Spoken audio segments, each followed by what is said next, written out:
રાજ્યમાં જુલાઈમાં પડેલા ભારે વરસાદથી ખેડૂતોને મોટું નુકસાન થયું છે, ત્યારે ભારતીય કિસાન સંઘે મુખ્યમંત્રીને પત્ર લખી વરસાદના કારણે ખેડૂતોને નુકસાન થયેલા અંગે તાત્કાલિક સહાયની માંગ કરી છે.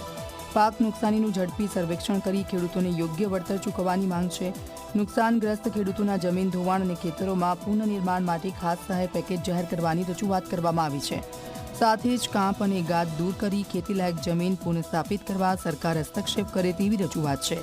ખેડૂતોને ફરી ઊભા કરવા સરકાર તાત્કાલિક અસરકારક પગલાં ભરે તેવી અરજી કરવામાં આવી છે.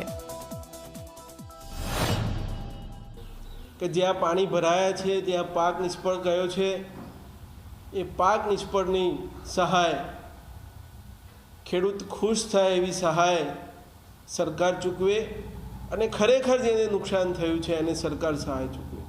રાજ્યના મુખ્યમંત્રીશ્રીને વિનંતી છે કે જ્યાં જ્યાં પાણી ભરાવાની સમસ્યા થઈ છે એ સમસ્યાનો કાયમી નિકાલ થાય એ દિશા તરફ પણ સરકાર એક્શન પ્લાન બનાવે, ખેડૂતોને સહાય ચૂકવે.